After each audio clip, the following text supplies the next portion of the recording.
Je suis au milieu d'eux. Il est au milieu de nous ce matin. Je veux que tu te focalises sur Jésus présent au milieu de nous ce matin.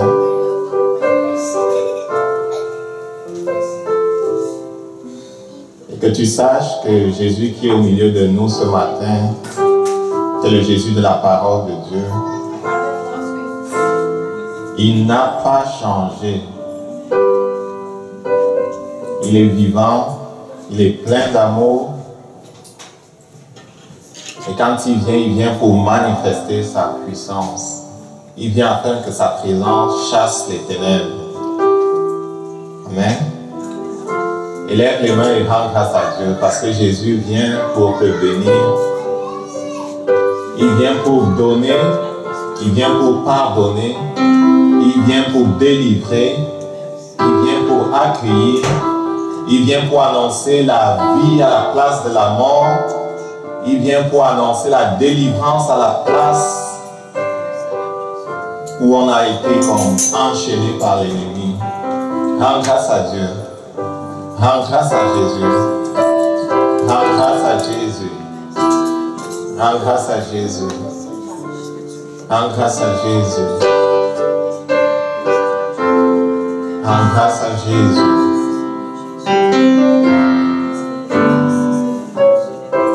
Fais-nous voir ta gloire ce matin. Fais-nous voir ta gloire ce matin. Fais-nous voir ta gloire ce matin. Fais-nous voir ta gloire ce matin, Père. Ta gloire ce matin. Ta gloire ce matin, Jésus. Ta gloire ce matin. Fais-nous voir ta gloire ce matin.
Des choses cachées que tu ne connais pas. Souvent les gens disent que Dieu est caché. Souvent les gens disent que Dieu, on ne peut pas le connaître.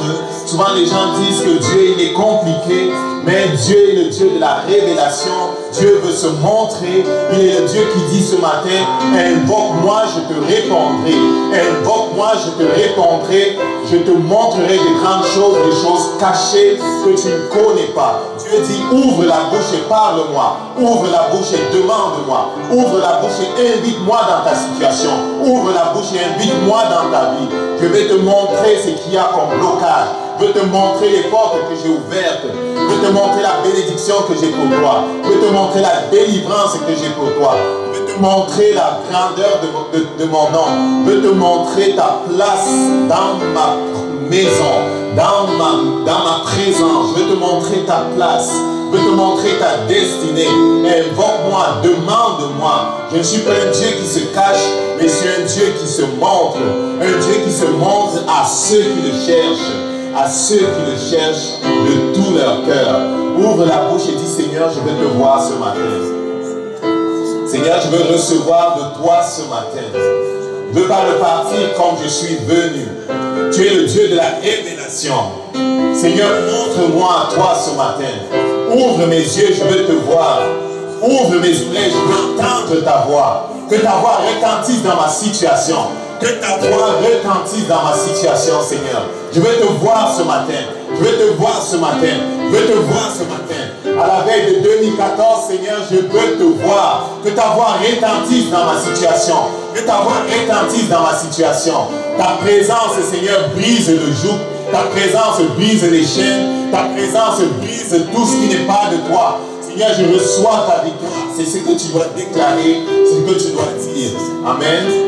Le royaume de Dieu est activé par la parole. Il faut parler pour que ça arrive.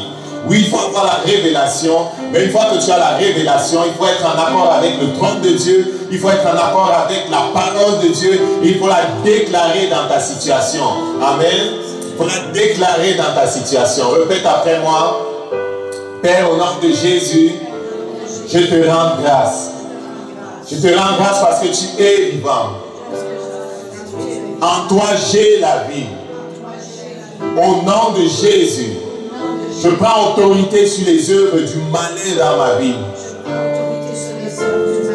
Satan, tu es sous mes pieds. Au nom de Jésus, je stoppe tes activités dans ma vie. Je stoppe tes activités dans ma vie. Le nom de Jésus est contre toi. Le nom de Jésus est contre toi. Enlève tes mains de mes finances. Enlève tes mains de ma santé. Enlève tes mains de ma maison. Enlève tes mains de ma destinée. Je te reprime au nom de Jésus. Je brise tes chaînes sur ma vie. Je refuse ton empire. J'ai la vie en lui. J'ai la victoire en lui. Je refuse ton empire. Je te reprime au nom de Jésus. Là où tu as parlé de mort, je parle de vie. Là où tu as parlé de mort, je parle de vie. Là où tu as parlé de désespoir, je parle d'espérance. Là où tu as fermé les portes, je les ouvre. Au nom de Jésus, je les ouvre. Je les ouvre. Je les ouvre. Porte de bénédiction, ouvrez-vous. Au nom de Jésus. Au nom de Jésus. Père, je te rends grâce. Parce que tu m'as fait asseoir avec Jésus sur le trône. Au-dessus des principautés. Au-dessus des dominations.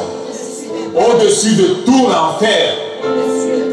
J'ai une position de roi. Avec toi, je règne. Avec toi, je règne. Que ton nom soit sanctifié. Amen. Amen. Assieds-toi. Assieds-toi. Amen. C'est pas un exercice, comment dire ça, juste pour nous amuser qu'on a fait là. Amen. Ce qu'on a fait, on s'est mis en accord avec le trône de Dieu, avec la parole de Dieu. Parce que la parole de Dieu est vivante et efficace. Elle est vivante et éternelle. La parole de Dieu est établie dans le ciel pour toujours. La parole de Dieu est établie dans le ciel pour toujours.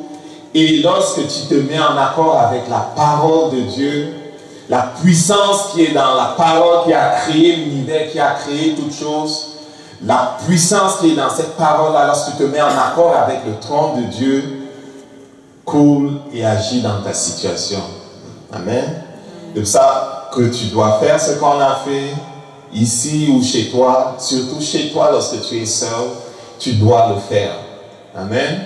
Ce n'est pas Dieu qui va le faire, c'est toi qui dois le faire. Il dit, je vous ai donné le pouvoir de marcher sur les scorpions et sur les serpents et sur toute la puissance de l'ennemi et rien ne pourra vous nuire. Qu'est-ce que cela veut dire? Cela veut dire que dans certaines situations, plutôt que de crier à Dieu, tu dois faire parce que Dieu est avec toi, Dieu est en toi et par son esprit, lorsque tu parles, il commande aux anges et les anges agissent en ta faveur, agissent dans ta situation. Amen.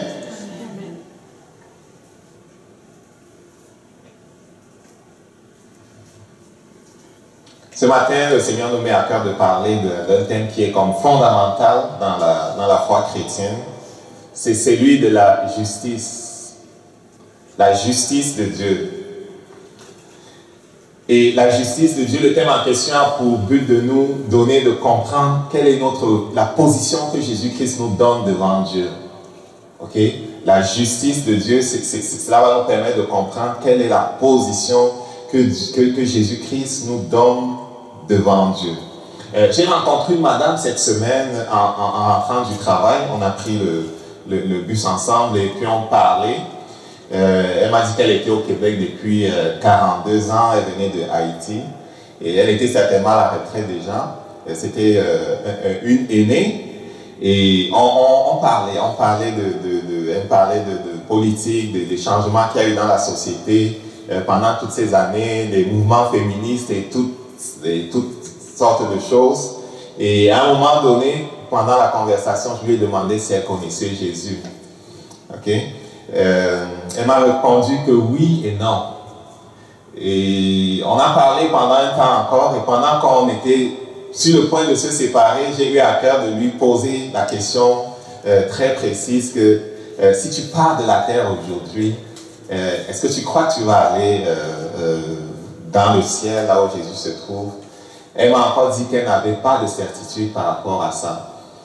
Et elle était visiblement pas certaine d'être approuvée de Dieu. Elle n'était pas sûre que Dieu approuvait sa vie, que Dieu approuvait la personne qu'elle était. Et elle me disait qu'elle n'était pas sûre de là où elle irait. J'ai parlé avec elle pendant un temps pour lui préciser l'enseignement, en tout cas pour lui préciser sur quoi doit s'appuyer notre assurance. Et quand on parle que Dieu approuve quelqu'un ou que Dieu déclare que quelqu'un est juste, cela dépend de quoi? Est-ce que cela dépend de nous ou est-ce que cela dépend de Dieu? Ou cela dépend de quoi? J'ai parlé avec elle et je pense qu'elle a compris et que le Saint-Esprit a continué de lui expliquer les choses qu'elle n'aurait pas bien saisies. La majorité des personnes et même des croyants, des personnes qui se déclarent croire en Dieu, sont un peu dans la situation de cette madame-là. C'est-à-dire, n'ont pas la certitude ou l'assurance qu'ils sont approuvés de Dieu. Et quand tu vas leur poser la question, ils vont dire oui et non. On n'est pas sûr. Un collègue musulman me disait l'autre jour que tu peux pas être sûr, c'est quand tu vas arriver au ciel, on va peser tes bonnes œuvres avec tes mauvaises œuvres. Et si tes bonnes œuvres dépassent tes mauvaises œuvres, Dieu va te déclarer juste. Mais si tu as le malheur que tes mauvaises œuvres dépassent, le poids de tes mauvaises œuvres dépasse tes bonnes œuvres, eh bien, tout bat. Dieu ne va pas t'accueillir. Donc, il n'avait pas de certitude. J'ai souvent parlé avec des gens qui sont des témoins de Jéhovah et aussi n'ont pas de certitude. Est-ce que Dieu pense que tu es juste ou pas, ou que tu es approuvé de Dieu? Ils n'ont pas de certitude. Plusieurs personnes n'ont pas de certitude. Pourquoi? Parce que il y a une seule façon d'avoir la certitude. Amen. Par contre, si un chrétien se trouve dans cette situation-là, c'est pas normal. Ok? Parce que comme j'ai dit, l'enseignement relatif à la justice de Dieu, ou bien qu'est-ce qui fait que Dieu déclare quelqu'un juste là, c'est ça. La justice de Dieu, c'est qu'est-ce qui fait que Dieu déclare quelqu'un juste là. Ce sont des enseignements de base du christianisme. C'est vraiment la base. Voici un peu ce qui résume la situation dans laquelle se trouvent la plupart des gens. Alors que certains considèrent systématiquement les tribulations, les blocages, les échecs auxquels ils font face comme la preuve que Dieu ne les approuve pas. Est-ce qu'on comprend ça? Les gens disent que si j'ai trop de problèmes, c'est parce que Dieu n'est pas content de moi. Okay? C'est pour ça que j'ai tellement de problèmes. Donc, la plupart des gens considèrent systématiquement les tribulations, les blocages, les échecs auxquels ils font face comme la preuve que Dieu ne les approuve pas, ou bien que Dieu est contre eux. D'autres ne sont pas sûrs d'avoir assez fait pour mériter l'approbation de Dieu. Certains disent, s'il y a tellement de troubles, c'est parce que Dieu vraiment est contre moi ou il n'est pas content de moi. D'autres disent que je ne suis pas sûr que j'ai suffisamment fait pour qu'il soit content de moi. Je ne suis pas sûr que j'ai vraiment beaucoup prié. Je ne suis pas sûr que j'ai fait suffisamment de bien. Je ne suis pas sûr qu'il est content de moi. Est-il vraiment possible d'être approuvé de Dieu? Que faut-il faire pour recevoir le cachet très recherché, approuvé de Dieu? Dieu a comme un gros cachet qu'il met sur quelqu'un, approuvé, je t'approuve. Qu'est-ce qu'il faut faire pour recevoir ce cachet-là? Quels sont les bénéfices attachés à ce statut que Dieu donne? Y a-t-il des conditions à remplir pour maintenir ce statut-là? Quand Dieu te déclare juste, est-ce qu'il y a des choses que tu dois faire pour garder ce statut de juste? Est-ce que tu peux le perdre? Dans l'Ancien Testament aussi bien que dans le Nouveau, le statut approuvé par Dieu est comme se retrouve dans les expressions comme justifier, absoudre, faire justice, rendre innocent, intègre, rendre droit. Ok, ce sont des expressions comme ça. Dans l'Ancien Testament, j'ai vu qu'il y a une expression en hébreu qui est comme swadak, et cela veut dire être juste, être droit, être justifié. Ok, que c'est Dieu qui le fait pour toi, il te rend juste, il te rend droit. Dans le Nouveau Testament, il y a plusieurs expressions. Celle que j'ai retenue, c'est dikaios, et c'est un adjectif qui veut dire juste, qui observe la loi divine. Ok, droit, juste, vertueux, qui garde les commandements de Dieu. Ok, et cela aussi veut dire quelqu'un qui est comme déclaré non fautif, déclaré innocent. Ok, et c'est un peu ça les termes qu'on retrouve dans l'Ancien comme dans le Nouveau Testament. Mais quand on regarde comment les gens vivent, quand on regarde dans la parole de Dieu, on se rend compte qu'il y a deux catégories de justice. Ok? Il y a la justice qui vient des œuvres. Le thème de mon message, c'est la justice de Dieu. Mais il y a une justice qui est comme une justice humaine, une justice que les hommes se sont formés, qui est une justice qui vient des œuvres. Dans cette catégorie tombent toutes les religions. Okay? Toute forme de religion tombe dans cette catégorie-là. Pourquoi? Parce que la religion se définit comme un ensemble de choses que les gens font pour être approuvés d'un certain être supérieur. Ils font des choses. Ne mange pas ceci, mange cela, va ici, ne va pas là-bas, porte ceci, ne porte pas cela, ne fais pas ci, ne fais pas ça. Il y a tout un ensemble de règles auxquelles les gens s'astreignent ou bien se soumettent dans le but de satisfaire les exigences d'un Dieu qui est comme loin et qu'on n'est même pas sûr qu'on va finalement lui plaire. Ok? C'est tout un ensemble de règles. Et cette justice-là, donc, s'appuie sur les œuvres définies par ces règles-là.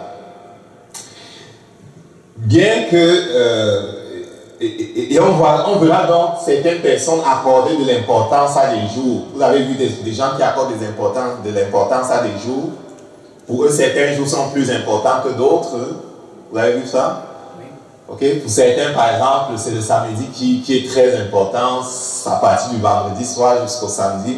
Pour certains, c'est le vendredi qui est très important. Certains ont des périodes de l'année où c'est plus important, des saisons qui sont importantes. Certains vont accorder de l'importance à ce qu'ils mangent. Si tu manges ça, ça te rend impur. Si tu manges ça, ça te rend impur. Tu ne peux pas manger ça parce que il y a des gens qui accordent de l'importance au manger. Il y en a qui ne vont même pas manger la vache parce que la vache c'est un dieu. Ok? Ou ça représente un dieu. En Inde par exemple, on ne tue pas les vaches. C'est sacré. Il y en a qui accordent de l'importance à des lieux particuliers. Ok? Ils accordent de l'importance à des lieux. Et j'ai regardé l'autre fois un documentaire. C'était un documentaire sur un pays de l'Asie. Et c'était peut-être la Chine ou le Japon. Et il y a un couple dans ce documentaire-là qui avait une liste de 80 temples bouddhistes qu'ils devaient visiter et faire et récolter comme des cachets. Les moines devaient leur donner des cachets. Ils devaient visiter ces temples-là. Ils avaient commencé à faire les visites dès leur retraite à 65 ans. Et ils devaient faire le tour de ces temples-là pour prendre les cachets, pour faire des offrandes, dans le but de faire la paix avec leur Dieu et d'espérer que leur vie sera bonne. Ils étaient rendus, je ne sais pas, peut-être à 40 temples qu'ils avaient visités à travers toute la région. Donc ils accordent l'importance à un lieu pour eux, c'est très important d'aller dans tous ces différents temples-là, les 80 temples qu'ils devaient visiter, pour espérer satisfaire aux exigences de leur Dieu qu'ils ne semblent pas connaître. Certains, par exemple, ont des exigences relatives à faire du bien aux autres. Et j'ai discuté avec un monsieur qui est à la retraite et il me dit, lorsque j'étais jeune, j'ai aidé les gens. J'ai fait du bien aux gens, il était déjà vieux et visiblement il ne vivait plus comme proche de Dieu. Il disait, lorsque j'étais jeune, j'ai fait du bien aux gens. Et je crois que si j'arrive au ciel, à cause du bien que j'ai fait aux gens lorsque j'étais jeune, je crois que Dieu, quand même, il va m'accueillir parce que je ne suis pas une mauvaise personne. Ok? Donc, c'est ça. Certains chrétiens diront, si je prie plus, si je jeûne plus, si je vais plus souvent à l'église, si je m'implique plus, si j'arrête de pécher, alors Dieu m'approuvera. Alors Dieu sera content de moi et j'aurai du succès dans ma vie. Comprenons bien ceci. Je ne suis pas en train de parler ici des actes que nous posons au quotidien.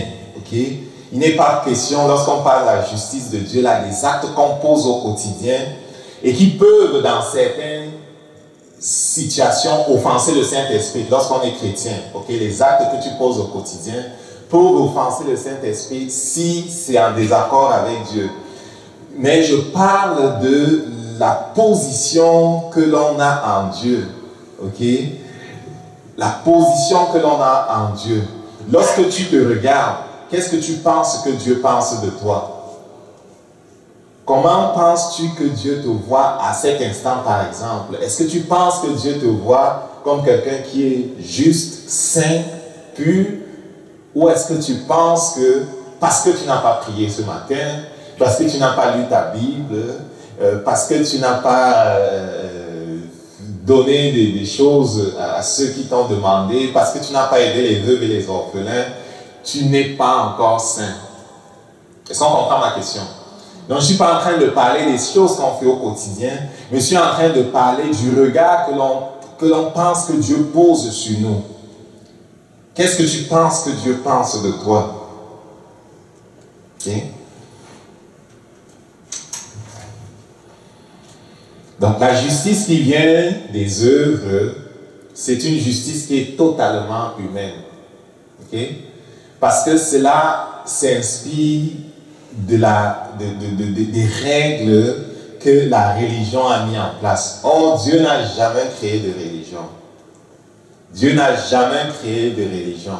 Par définition, la religion, c'est quoi? Par définition, la religion, c'est tout un ensemble de choses que les gens font pour s'approcher de Dieu. Tout un ensemble que les gens font pour être approuvés de Dieu. Tout un ensemble de choses que les gens font pour espérer satisfaire aux exigences de Dieu. C'est ça la religion. Jésus n'a jamais créé de religion. Dieu n'a jamais créé de religion.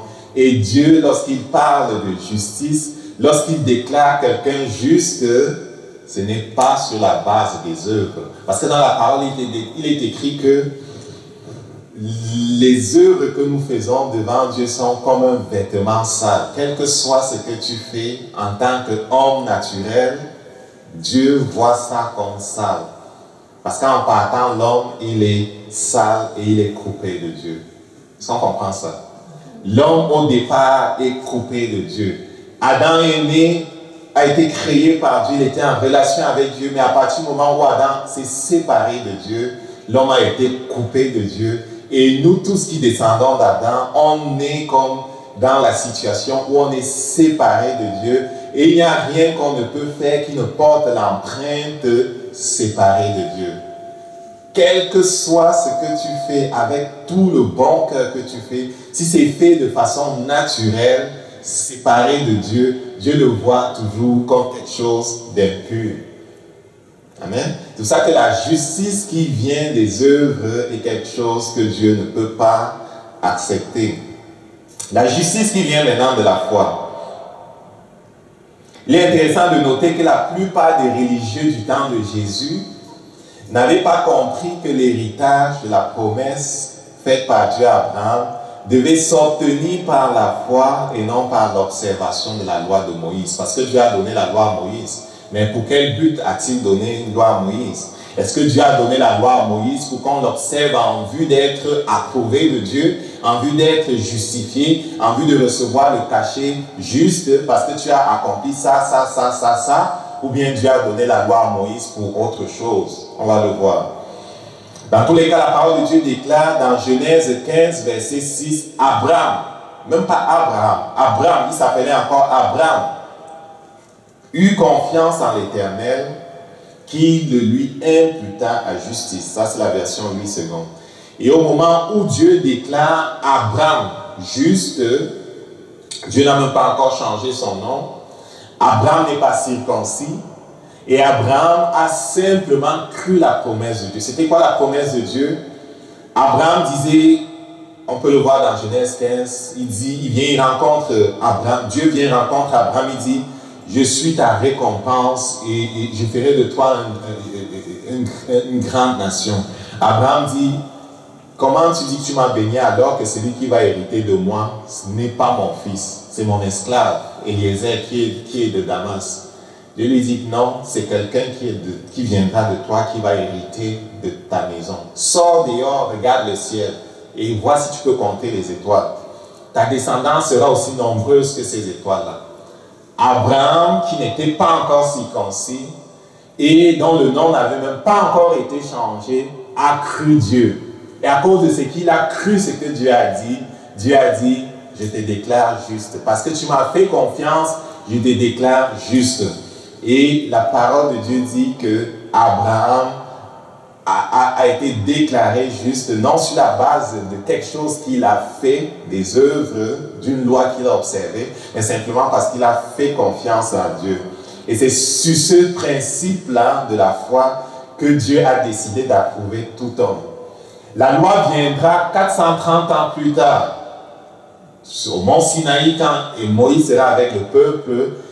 Dieu va donner la loi à Moïse. Mais la loi qui est donnée à Moïse, est-ce que Dieu donnait la loi pour changer ce qui avait commencé avec Abraham? Non. Dieu donnait la loi pour quel but? Dieu ne donnait pas la loi en vue qu'on l'observe pour être justifié, en vue qu'on l'observe pour être sauvé. Mais les Juifs avaient compris que si nous observons la loi, on va être justifié, on va être déclaré juste par Dieu. C'est pour ça que lorsque Jésus arrive et qu'il enseigne, il est choc, il est trouble. Jésus troublait les Juifs et les chefs religieux. Pourquoi? Parce que Jésus-Christ, par son enseignement, présentait un Dieu qui accueille tous les hommes. Il présentait un Dieu qui accueille tous les hommes sans tenir compte de leur performance vis-à-vis de la loi de Moïse et des traditions que les chefs religieux avaient mises en place. En plus de la loi de Moïse, il avait ajouté toutes sortes de traditions qu'il demandait au peuple d'observer. Et quand tu observais cette loi et toutes ces traditions-là, alors on pouvait dire que tu es une bonne personne. Okay? On pouvait dire que oui, c'est sûr que tu es une bonne personne. Mais Jésus ne faisait pas comme ça. Jésus accueillait tous les hommes et il ne laissait penser à personne que c'est ta performance vis-à-vis de la loi de Moïse et des traditions qui vont faire que Dieu te reçoive. Dans Luc 15, versets 1 à 2, on voit Jésus-Christ accueillir des personnes qui étaient des personnes de mauvaise vie. Okay? On dit tous les publicains et les gens de mauvaise vie s'approchaient de Jésus pour l'entendre. Luc 15, verset 2. Et les pharisiens et les scribes murmuraient en disant, cet homme accueille les gens de mauvaise vie et il mange même avec eux. Jésus qui disait être prophète et qui disait venir de la part de Dieu, présentait un Dieu que eux ils ne connaissaient pas. Eux ils savaient que Dieu est un Dieu qui est exigeant, un Dieu qui a donné la loi à Moïse afin qu'on l'observe. Ils avaient ajouté toutes sortes de traditions et ils faisaient peser sur le peuple un joug. C'est pour ça que Jésus disait au peuple que mon joug est léger. Parce que les pharisiens avaient fait peser sur eux la nécessité d'observer des lois et c'était un fardeau. C'était pesant sur leurs épaules. La loi de Moïse à observer, les traditions à observer pour espérer que Dieu va t'accueillir. Plus tard, lorsque Paul se met à prêcher la gratuité du salut par la seule foi en Jésus, et même pour les non-juifs, on le combat. Même les chrétiens qui étaient à Jérusalem et qui étaient des juifs et qui n'avaient pas encore compris que le salut était gratuit, et même pour les non-juifs, venaient combattre Paul. Et parfois, ils repassaient dans les endroits où Paul avait enseigné pour dire aux gens, ce n'est pas vrai qu'on n'avait pas besoin de vous faire circoncis, ce n'est pas vrai qu'on n'avait pas besoin d'observer la loi de Moïse. Vous avez vraiment besoin d'être circoncis et d'observer la loi de Moïse si vous voulez être sauvés. Le salut n'est pas aussi gratuit que Paul vous le présente. Il venait après Paul pour présenter un autre évangile. Mais Paul présentait un évangile qui n'est fonction que de la foi en Jésus.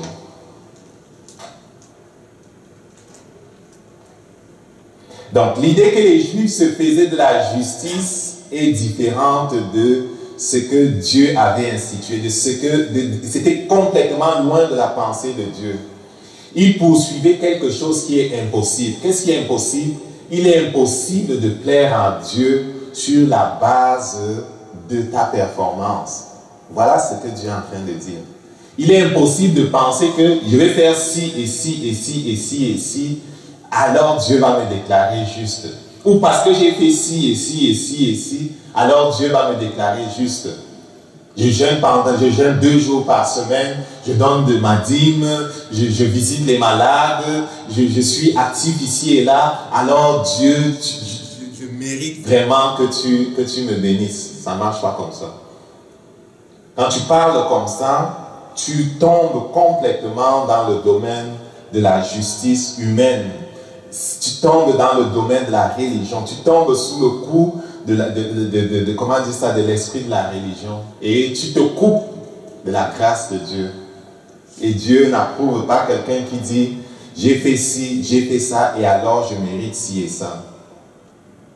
Est-ce qu'on comprend ça?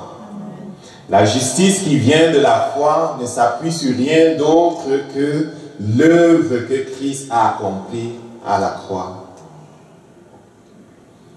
Les Juifs et les disciples étaient tellement accoutumés à faire des choses afin d'être déclarés justes, soit par les docteurs de la loi ou soit par les chefs religieux, qu'ils ont un jour demandé à Jésus quelles sont les œuvres qu'il faut faire pour plaire à Dieu. Ils ont posé la question à Jésus. Est-ce qu'on se souvient de ça? C'est dans Jean 6 au verset 28 et 29. Okay? Il dit, que devons-nous faire pour faire les œuvres, regardez au pluriel, les œuvres de Dieu? Jésus leur répondit au singulier, l'œuvre de Dieu, il n'y a qu'une seule œuvre. Alors que les gens cherchent à faire 1000 choses pour plaire à Dieu, Dieu dit, il y a une seule chose que je recherche. Et Jésus de leur répond, de Jean 6, verset 29, l'œuvre de Dieu, c'est que vous croyez en celui qu'il a envoyé. Ne vous laissez pas dire par les gens qu'il faut que tu jeûnes, il faut que tu fasses du combat spirituel, il faut que tu te lèves, que tu aies un cahier où tu vas noter ci, il faut que tu aies ça, il faut que tu pries, il faut que tu ne manges pas ci, il faut pas que tu ne manges pas ça. Est-ce qu'on comprend ça? C'est pas ça qui va faire que Dieu va t'approuver. C'est qui va faire que Dieu t'approuve. Jésus le dit ici. Alors que ceux qui lui posaient la question pensaient qu'il y avait une kyrielle de choses à faire, parce que les docteurs de la loi leur avaient parlé d'une multitude de choses à faire. Et en passant dans la loi juive, il y a plus de 600 choses qu'il faut observer. Pour les Juifs, là, il y a plus de 600 choses à observer.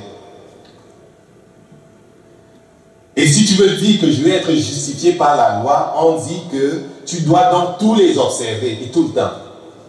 Observer 600 et plus affaires, c'est vraiment compliqué. 600, tu es sûr de te tromper. Et la parole de Dieu déclare que si tu brises un commandement, c'est comme si tu as brisé tous. À moins de les observer tous et parfaitement, si tu brises un seul, c'est comme si tu as brisé tous. Parce que celui qui a dit que tu ne tueras pas, et a aussi dit que tu ne voleras pas. Donc tu ne peux pas dire que non, je n'ai pas tué, j'ai juste volé, ce n'est pas grave, c'est un petit péché. Non, Dieu dit que si tu as volé, tu es aussi coupable que celui qui a tué sa mère. Si tu as menti, tu es aussi coupable que celui qui a insulté Dieu. Il n'y a pas de différence pour Dieu en termes de péché. Le péché, c'est le péché. Et donc, quand de venir et dire que je vais observer des préceptes et des choses, je vais faire ci et ça afin d'être approuvé par Dieu, cela vient de l'enfer, c'est un piège. De la même façon que Jésus disait qu'on a mis sur vous un joug. Et ils ne sont pas capables de faire ce qu'ils vous demandent de faire, mais ils ont mis sur vous un joug. De la même façon, aujourd'hui, parfois, même dans les églises chrétiennes, les gens se retrouvent sous des jougs. Ils se retrouvent sous des jougs. Parfois, ils sont mal regardés s'ils ne jeûnent pas comme les autres, s'ils ne viennent pas à toutes les 6 réunions de la semaine comme les autres, s'ils ne prient pas pendant les 3 nuits de prière comme les autres en semaine. Est-ce qu'on comprend ça? Ils sont mal regardés et on se pose des questions sur leur salut. Les autres se posent des questions sur leur salut. Donc, on met sur eux un joug supplémentaire. Alors qu'on posait la question à Jésus ici, quelles sont les choses qu'il faut faire pour plaire à Dieu? Il répond, il y a une seule chose. Pour que Dieu te donne son cachet, il y a une seule chose. Il faut croire à celui qu'il a envoyé. Parce que c'est trop simple, les gens disent que ça va pas. C'est certainement pas ça. Ok? Mais c'est vraiment ça, il y a une seule chose, croire en celui qu'il a envoyé. C'est pour ça que lorsque Paul prêchait, et quand on lit le livre de Galates par exemple, Paul écrit aux Galates et leur dit, parce que les chrétiens qui venaient de Jérusalem étaient repassés par les églises de la Galatie pour qu'on me dit que Paul enseigne un évangile qui n'est pas correct, il réunit Moïse, il réunit la loi de Moïse, il n'exige pas des païens qu'ils soient circoncis, il n'exige pas des païens qu'ils observent la loi. Alors ils sont repassés par les églises de la Galatie pour leur dire, vous avez besoin d'être circoncis, vous avez besoin de faire ci, vous avez besoin d'observer la loi de Moïse. Et certains ont pris peur et se sont mis à faire exactement ce qu'on leur disait. Paul, quand il écrit le livre de Galates, il les reprend là-dessus.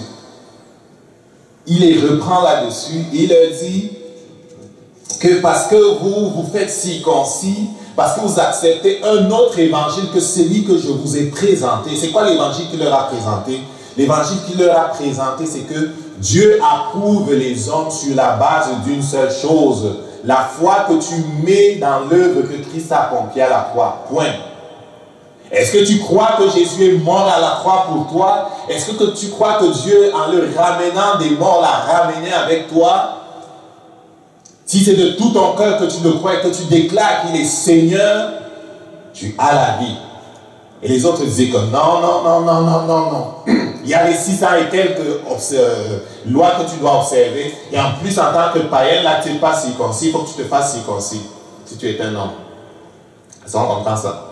Donc, il repassait là où Paul avait enseigné pour dire aux gens, vous avez besoin de vous faire circoncis, vous avez besoin d'observer la loi de Moïse. Et quand Paul écrit aux Galates, il les reprend là-dessus et il leur dit que si tu t'en vas à observer la loi, tu te coupes de la grâce de Christ. Parce que le salut que Dieu propose aux hommes, c'est gratuit. Tu ne peux rien faire pour le recevoir. Et Dieu te déclare juste, non pas sur la base de ce que tu as fait, mais sur la base de ce que Jésus-Christ a fait. Et il y a quelque chose que les gens ne comprenaient pas. Et quand il écrit aussi aux Romains, il explique ça. On peut le voir dans Romains 4, il explique le fait que, écoutez, vous là, en tant qu'enfant d'Adam, vous êtes nés dans le péché. C'est-tu vrai? On nous dit tous qu'on a péché, n'est-ce pas? Et on est privé de la gloire de Dieu. Mais quand un bébé est né, on dit que toi aussi, bébé, tu as péché. Pourquoi? Parce qu'il est né dans le péché. Ce n'est pas qu'il a fait un acte de péché, parce qu'il y a une différence entre les actes de péché et le péché. Le péché, c'est quoi? Le péché, c'est un état. Le péché, c'est un... Est-ce qu'on comprend quand je dis ça? Le péché, c'est comme un statut. Adam vivait en communion avec Dieu. Adam a perdu la communion avec Dieu. Son esprit n'était plus en communion avec Dieu. Il a été chassé de la présence de Dieu. Donc, Dieu qui est la vie a été coupé d'Adam. Adam a été coupé de la vie. Donc, Adam spirituellement était mort. Dieu a dit, le jour où tu mangeras de ce fruit-là, tu mourras. Adam n'est pas mort dans sa chair, mais il était mort au niveau de son esprit. Pas que son esprit était mort, mais son esprit était coupé de Dieu qui est la vie. Dieu est la vie. Quand tu es coupé de Dieu, tu es mort, même si tu vis. L'esprit d'Adam n'était pas mort, mais Adam était mort, il était coupé de Dieu. Et nous tous, les descendants d'Adam, on est nés dans cet état où on est séparés de Dieu. On a hérité de ça. Est-ce qu'on comprend ça? Un peu comme ton enfant ne choisit pas où il habite, c'est toi qui choisis. Et si tu l'accouches là où tu habites, ben, il hérite de la maison où tu te trouves. On a hérité de ça d'Adam. Sans qu'on n'ait rien fait. Et quand il écrit aux Romains, il explique que dans la même façon qu'on est hérité d'Adam, le statut de pécheur, est-ce qu'on comprend ça? Des personnes séparées de Dieu. De la même façon, cela ne dépend pas de nous, le statut de juste que l'on hérite de Jésus-Christ. Il explique ça dans le livre des Romains, dans l'épître aux Romains au chapitre 5. À partir du verset 12, il y a une comparaison qui est faite entre Adam et Jésus-Christ. On dit qu'à cause d'un seul homme, le péché est entré dans le monde. Le péché est entré dans le monde à cause d'un seul homme, Adam. Et le péché a amené la mort. C'est Adam qui a ouvert la porte au péché. Mais la mort est entrée sur nous tous. On n'a rien fait, mais c'est entré sur nous tous. L'état de pécheur, on l'a hérité d'Adam. Il explique que de la même façon qu'on n'a rien fait pour hériter du statut de pécheur, de la même façon, tu n'as à rien fait véritablement pour hériter du statut de juste. Jésus-Christ, c'est le nouvel Adam. Adam a péché et on est tombés tous dans la disgrâce vis-à-vis de Dieu. Jésus-Christ a bien agi, s'est bien comporté, a observé toutes les exigences de Dieu. Si tu mets ta confiance en lui, de façon automatique aussi, tu tombes dans l'approbation vis-à-vis de Dieu. Est-ce qu'on comprend ça? Donc il y a un parallèle entre les deux situations. Adam, par un seul acte, nous a tous placés dans le statut de pécheur. Jésus-Christ aussi, par son acte d'obéissance, nous place tous sans qu'on n'ait rien à faire. Comme dans le cas d'Adam, tu n'as rien fait pour naître dans le statut de pécheur. De la même façon, tu n'as rien à faire, tu hérites du statut de juste.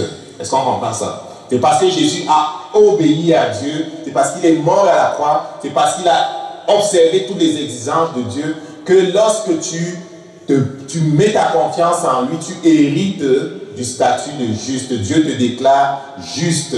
Et tu hérites même la nature de Dieu. De la même façon qu'on a hérité la nature de péché, qui est celle que Adam nous a transmise. Lorsque tu mets ta confiance en Jésus qui a observé toutes les exigences de Dieu, tu hérites la nature de Dieu. Tu hérites la nature de juste. Et en toi, tu es juste. Et si je pose la question encore que je l'ai posée en partant, qu'est-ce qu'il faut faire pour recevoir le cachet d'approbation de Dieu? Il faut simplement mettre ta confiance en Jésus. Et quand tu mets ta confiance en Jésus, et que tu es sincère dans ton cœur, tu le déclares, Seigneur, tu crois qu'il est mort à la croix pour toi, qu'il est ressuscité pour toi, Dieu met le cachet sur toi, approuvé, juste. Et ce n'est pas quelque chose que tu perds. Lorsque c'est quelque chose qui est sincère, ce n'est pas un statut que tu vas perdre. Maintenant, tu es justifié, oui, parce que tu as mis ta confiance en Dieu et Dieu t'appelle à continuer de marcher par la foi. On est justifié par la foi pour vivre par la foi et pour Dieu. Maintenant, si en vivant, au quotidien, tu fais des choses qui déplaisent au Saint-Esprit, Dieu ne va pas te retirer le statut d'approuvé. Le Saint-Esprit va être attristé parce que tu as en toi la nature de Dieu, mais que tu te laisses entraîner à faire des choses qui sont contre la nature qui est en toi. Et donc on verra des chrétiens qui se mettent en colère, c'est contre leur nature. Dans ton esprit, il n'y a pas de colère. On va voir des chrétiens qui partent à détester. C'est contre ta nature. Parce que dans ton esprit, il n'y a pas de haine. Ton esprit est exactement comme celui de Jésus. La même façon que ton esprit dans le péché ressemblait à celui d'Adam, coupé de Dieu, actuellement quand tu as mis ta confiance en Dieu, tu es déclaré juste, ton esprit exactement comme celui de Jésus. Dieu te déclare innocent, Dieu te déclare approuvé. Et si tu commets même des actes de péché, parce que ton âme n'est pas encore forte, Dieu ne va pas cesser de t'appeler juste, parce que c'est vis-à-vis de ton esprit que Dieu te déclare juste ou pas juste, suivant que ton esprit est comme celui de Jésus ou pas. Est-ce qu'on comprend ça? Amen. C'est pour ça que l'évangile est la bonne nouvelle. C'est la bonne nouvelle. C'est la bonne nouvelle de dire aux gens, écoute, tu n'as pas besoin d'observer des choses relatives à la nourriture, à des jours, à des vêtements, à des ci, à des ça, pour que Dieu te déclare juste. C'est la bonne nouvelle.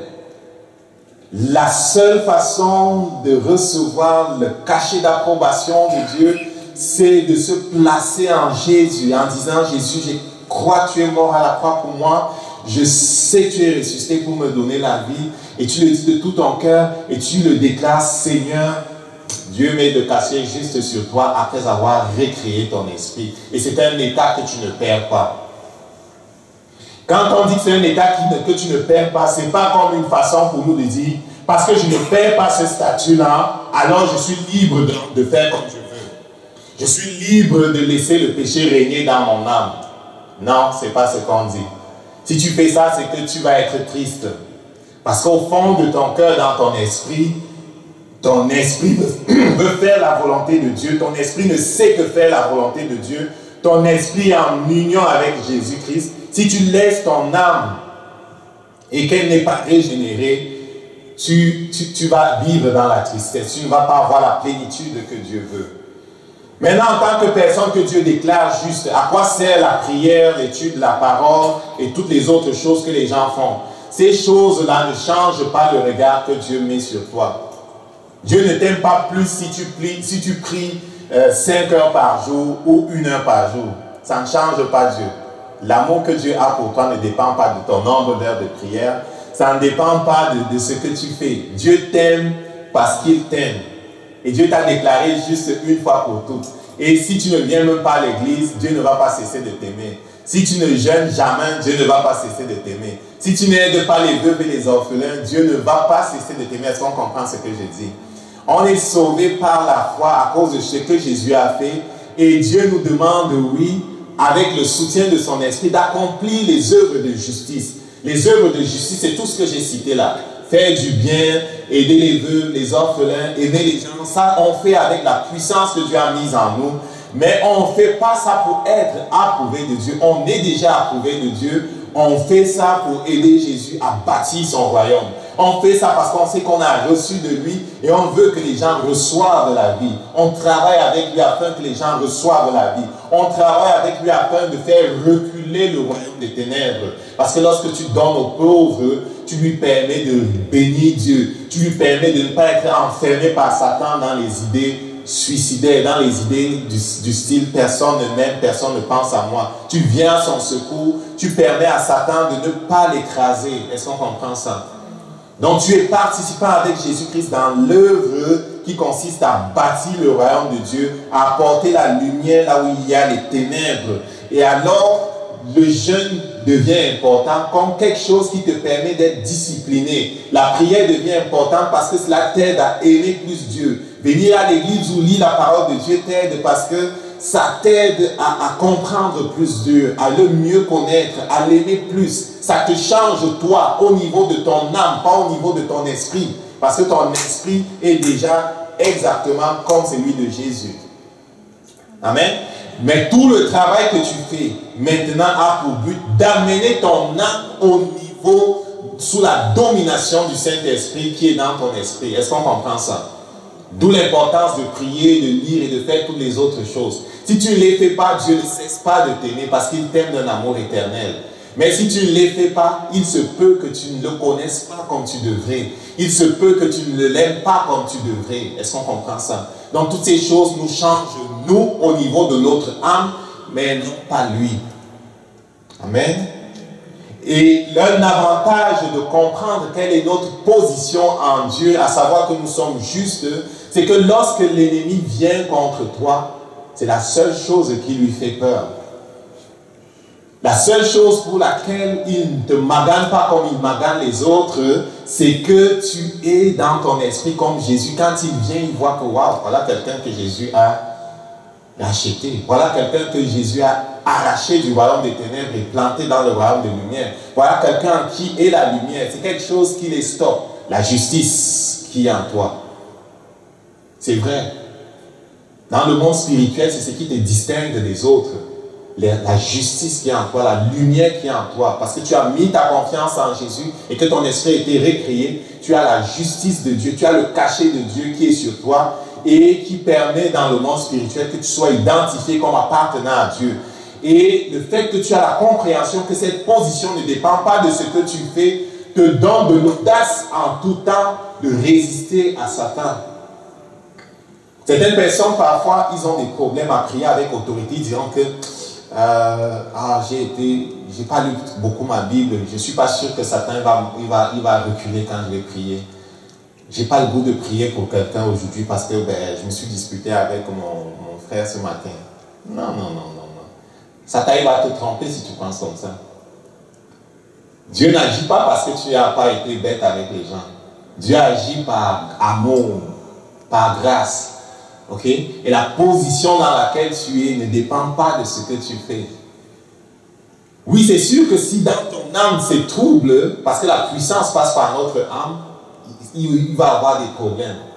Mais en général, sache que Dieu te voit saint en tout temps et que tu peux t'approcher avec audace de sa présence pour dire, Père, pardonne-moi. J'ai pas été comme je devrais être, mais je te rends grâce parce que je suis une nouvelle créature. Tout le temps. Même si tu es tombé, il faut que tu nous dises, Père, je te rends grâce parce que je suis une nouvelle créature. Merci pour le sang de Jésus-Christ qui a coulé à la croix pour moi. Parce que ce sang qui a coulé n'a pas coulé seulement pour tes péchés passés, mais c'est aussi une provision même pour les péchés de demain. Ça ne veut pas dire que tu dois aller pécher, mais c'est simplement que tu dois savoir comment Dieu te regarde. Et quand Satan veut t'accuser et t'affaiblir, parce que c'est comme ça qu'il commence, il veut te culpabiliser et t'affaiblir, il faut refuser en disant, Père, je te rends grâce parce que je suis une nouvelle créature. Tu es une nouvelle créature où? Dans ton esprit. Oui, dans ton âme, il y a du travail à faire, mais sache que dans ton esprit, tu es une nouvelle créature. On est à la fin de l'année, je ne sais pas les engagements que tu avais pris en début d'année, ne laisse pas Satan t'écraser avec la culpabilité. En disant, tu as vu, tu n'as pas fait ci, tu as vu, tu n'as pas fait ça, tu as vu, tu n'as pas fait ci, tu n'as pas fait ça. Ne laisse pas Satan t'écraser avec ça. Quand bien même il montrerait quelque chose qui pourrait être vrai au niveau de ton comportement, ne te laisse pas écraser avec ça. Dis seulement, Père, je te rends grâce parce que je suis une nouvelle créature. Merci pour le sang qui a coulé à la croix pour moi. Merci pour la victoire que tu me donnes sur cette forme cette façon de faire là. C'est peut-être la colère, c'est peut-être le mensonge, c'est peut-être, je sais pas moi, la paresse. Merci pour la victoire que tu me donnes sur la paresse. Merci pour le contrôle que tu me donnes sur la langue. Merci pour le contrôle que tu me donnes par rapport à la nourriture. J'ai la maîtrise comment dire ça, je me maîtrise face à la nourriture, je ne sais pas moi quoi. Donc toujours proclamer la réalité qui est en toi, à savoir une nouvelle créature. Et la grâce qui t'est donnée d'imposer la puissance et le règne de Dieu dans ton âme. Amen. Toujours regarder à ce que Dieu a fait et lui rendre grâce. Parce que la position que tu as en lui ne dépend pas de toi, mais elle dépend de Jésus. Et lorsque tu le comprends et que tu refuses que Satan t'accuse, tu peux le remettre avec audace dehors chaque fois qu'il vient t'attaquer. Parce que cela ne dépend pas de toi, ça dépend de l'œuvre parfaite que Jésus a accomplie. Amen. Donc, mettez derrière vous toutes les pots de banane qu'il veut mettre sur votre chemin et sachez que tu es approuvé de Dieu. Amen. Pour vivre dans la vérité, pour vivre pour accomplir, oui, des œuvres de justice, mais lorsque tu ne les accomplis pas parfaitement, sache que Dieu ne change pas ce qu'il pense de toi. Il pense que, parce que tu as mis ta confiance en Jésus, tu es smart, tu es intelligent, et il dit de toi que tu es innocent, que tu es juste, et il a son esprit à ta disposition pour t'aider à soumettre ton âme à son règne. Amen. Amen. On va rendre grâce à Dieu encore. Donna, on va rendre grâce à Dieu. Laissez pas Satan vous enfermer dans la culpabilité. Oh Père, nous te rendons rendons grâce. Te rendons grâce parce que tu nous as justifiés par Jésus. C'est une bonne nouvelle, Père, de savoir qu'en toi, par lui, nous avons la vie. C'est une bonne nouvelle de savoir, Seigneur, que nous avons ton approbation. Elle est définitive, Seigneur. Nous sommes chacun une nouvelle créature. Et à cause de cette position, nous avons autorité sur le malin.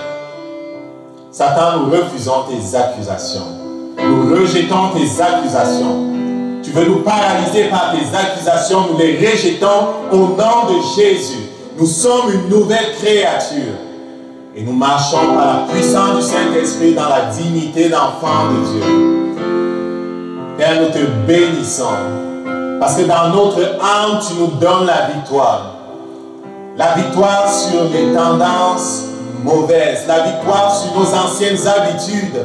La victoire sur les œuvres qui ne te glorifient pas. Merci parce que par ton esprit, nous accomplissons au quotidien des œuvres de justice. Des œuvres qui étendent ton royaume sur la terre. Des œuvres qui amènent ton règne dans notre maison. Des œuvres qui amènent ton règne dans ce monde. Père, nous te bénissons. Ton nom soit sanctifié. Répète après moi. Père, je te rends grâce. Parce que je suis une nouvelle créature. Tu m'as recréé en Jésus-Christ. Je suis justifié. Je suis accueilli. Je suis saint. Je suis pur. Je marche dans ta présence. Je suis au-dessus des manigances de Satan. Par ton esprit, j'amène chacune de mes pensées à l'obéissance de Christ. Par ton esprit, j'amène ta présence partout où je vais. Je te rends grâce pour 2014. Je te rends grâce pour 2014. En 2014, Seigneur, je marche dans la justice. Je marche dans la justice. J'accomplis des œuvres de justice pour ta gloire. Que ton nom soit sanctifié. Amen. Gloire à toi, Jésus. Amen.